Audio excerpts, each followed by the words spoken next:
3 months after Hurricane Sandy battered the East Coast, the Rockaways, a Queens neighborhood, is still in recovery. Homes and businesses near the sea were cleaved apart and remain seemingly untouched since the storm. And on this bitter cold day, hazmat-suited volunteers far outnumber anyone else on the streets. First of all, the new normal ain't normal. Everybody is being made whole at a different speed. My name's Peter Corless, and I'm a former resident of Rockaway Beach. Corless is a community organizer here. There's a lot of uncertainty in the scope of the disaster. And while this kind of destruction is hard to miss, there's also widespread destruction occurring right now on the microscopic scale. Mold, every shade of the rainbow, has been growing in these homes. You can put heat back on, but that's just going to make the mold grow faster. At least for those with power and heat restored, mold has become a top concern for residents here, Corless and others told me. That's interesting. The reason I say that is having experienced Katrina in New Orleans close up, mold wasn't on people's mind, and ironically there was vastly more mold in New Orleans. Due in part to the warmer temperatures down south, Bennett says.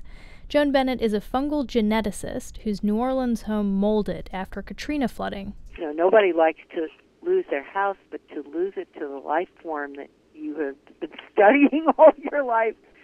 My way of coping was, okay, I'm going to try to learn more about this.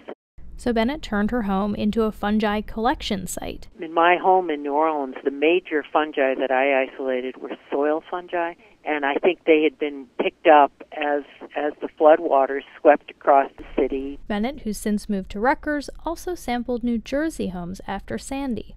What I'm finding from Sandy is a lot of penicillium species, not the ones that make the famous antibiotic, but species in that genus. They're blue-green molds, and also molds that generally get called mildews. Technical name is mucor. These fungi thrive in damp, warm places, and they're not very picky eaters. Lots of molds are good at degrading cellulose, paper on gypsum board, paper in books, or cotton is a form of cellulose. And this is the challenge with mold remediation. Getting rid of mold requires getting rid of almost everything.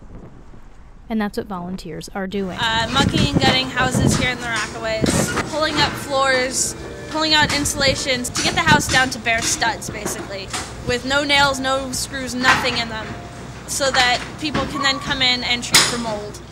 So far, Bennett hasn't found any signs of toxic black mold. Stachybotrys, it likes it very wet. So where you'll tend to find it is with a persistent leak.